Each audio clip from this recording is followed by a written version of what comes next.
apa sih yang dimaksud santet itu gitu? Apakah sama dengan sihir? Dan ternyata tidak sama. Jadi makanya ketika saya bilang santet itu yang metode goib tidak ada, bukan berarti saya bilang sihir itu tidak ada, bukan. Karena saya membedakan antara santet dan sihir. Saya mempelajari santet, metode santet itu dari berbagai wilayah gitu, bukan hanya satu wilayah. Jadi ada teman saya yang di Aceh yang juga belajar rahasia perdukunan. Saya tanya, perdukunan di sana gimana metode santetnya. Ada yang di Banyuwangi, saya tanya juga. Ada yang di Jawa, saya tanya juga gitu. Jadi memang saya mencari atau mempelajari sesuatu nggak pernah dari satu sumber, selalu dari banyak sumber gitu sih. Apa fakta? Oh iya, kalau ada yang ngancam, sorry itu saya yang ancaman pakai foto saya itu metode santet tingkat anak-anak. Iya, masa punya sertifikasi tapi pakainya metode santet anak-anak. Sudah lama banget yang kayak gitu tuh. Banyak, bahkan di live streaming saya tuh ya. Saya kan dulu ada kontrak kerja sama dengan aplikasi live streaming. Sering banget tuh yang datang itu, kalau nggak percaya sini bagi fotonya ya. Saya bagi fotonya. Minta tanggal lahir saya kasih. Minta nama asli saya kasih. Ya makanya ketika kemarin banyak yang ngetek tuh, "Bang, ini disantet kayak gimana nih?" Saya mau bilang ke orangnya, lain kali kalau mau nyantet bilang-bilang biar saya kasih foto yang gayanya bagus gitu. Saya begini di screenshot, aduh, yang kayak gini gitu. Atau pas begini. Nanti saya foto, butuh persyaratan apa, saya yang keluar duit deh. Santet saya dong. Ditunggu. Ya ikuti proses hukumnya aja. Gitu aja sih kalau memang diproses ya. Kalau memang dilanjutkan ya ayo proses hukum aja. Karena ya awalnya memang saya juga nggak mau masuk ke ranah hukum karena tujuan saya edukasi kan. Saya juga awalnya nggak tega. Tapi kalau pihak sana yang memang ngotot mau masuk ke ranah hukum, ya ayo buktikan di ranah hukum. Upaya berdamai ya saya welcome, asal mau jujur aja, jangan mau bodohi masyarakat. Kan dari awal gitu. Dari awal saya nggak pernah tuh memusuhi A, B, C. Saya nggak pernah tuh ngejek pribadi A, B, C. Sumpah demi Allah Azza wa Jalla, saya nggak pernah mengejek pribadi. Yang saya bahas itu apa yang dia lakukan yang menurut saya salah. Penggunaan trik untuk pengobatan, ya kan? Terus berbayar lagi gitu. Terus konsultasi aja berbayar lebih mahal ke dokter daripada dokter gitu. Nah ini yang saya bahas gitu. Atau yang orang-orang yang sok tahu tentang hal goib, kayak orang sakit mah dibilangnya wah disantet. Orang usus buntu dibilangnya wah ini dikirimin gitu, yang perutnya melendungan. Iya ini kan parah gitu. Kasihan masyarakat Indonesia. Digituin. Itu yang saya bahas kan. Kalau untuk yang apa? Ada kan di sana fitnah-fitnahnya gitu. Seolah-olah saya menghinanya tuh pengobat tradisional. Kayak padahal apa tuh? Kayak tor syaraf, dukun bayi. Padahal saya nggak pernah bahas itu. Kenapa saya berani ngomong dukun itu cuma ada 2. Kalau nggak nipu ya cabul gitu kan. Kata-kata saya kan. Ya karena di channel saya itu penonton saya nanyanya tentang, "Bang, gimana dukun santet? Bang, gimana dukun pelet? Bang, gimana dukun yang ngirimin benda? Bang, gimana dukun yang bisa ngelihat hal goib?" Dan sebagainya. Nggak pernah ada yang nanya dukun bayi gimana, dukun pijit gimana. Nah, daripada saya ngejelasin dukun santet, dukun pelet, dukun yang bisa melihat hal goib, dukun yang bisa ngirim-ngirim, kan kepanjangan. Iya kan? Makanya saya selalu bilang, dukun itu cuma ada 2, kalau nggak nipu ya cabul. Yang sok tahu tentang hal goib, maksud saya itu. Nah, tapi ada beberapa oknum yang Dukun yang sok tahu tentang hal goib semuanya begitu. Silahkan buktikan kalau memang beneran tahu hal goib. Bisa ngirim santet dong.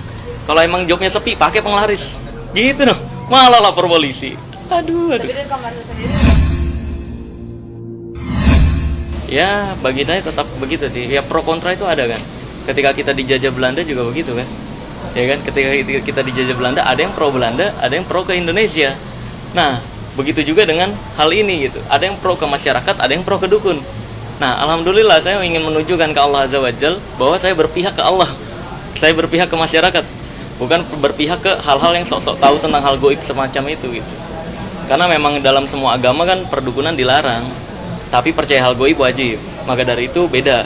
Hal goib itu ya percaya Tuhan, surga, neraka, malaikat, sihir, jin dan sebagainya. Itu nggak bisa kita bantah. Hal goib itu ada. Tapi ingat, semua agama juga melarang keras untuk percaya perdukunan. Feedback yang mereka kasih, ya saya berharap bukan malah membenarkan apa yang salah sebenarnya. Tujuan saya kan untuk agar ya udahlah kalau misalkan itu salah, ya tobat gitu loh. Tobat, kan kerjaan halal banyak gitu loh. Kalau memang mau jadi dukun yang beneran, ya dukun yang zaman dulu, bukan yang zaman sekarang. Tahu nggak dukun yang zaman dulu itu adalah dukun-dukun pengobat tradisional, kayak dukun beranak, dukun pijit, dukun ya banyak lagi, dukun totok saraf, dukun gigi, ya kan ada. Itu kan zaman dulu sebutan dukun aslinya. Cuma zaman sekarang dukun ini udah ganti arti. Jadi seolah-olah orang yang sok tahu tentang hal goib.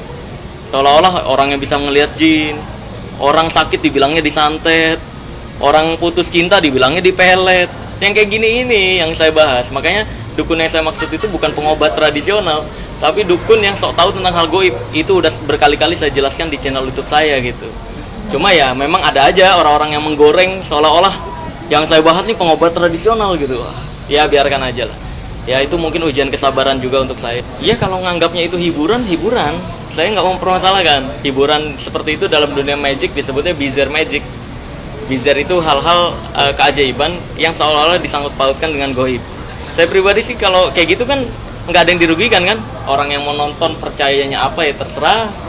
Nggak nonton juga terserah. Ya itu saya nggak mau permasalahkan tentang hiburan lah. Semua hiburan kan bohongan. Iya kan? Spiderman bohongan kan?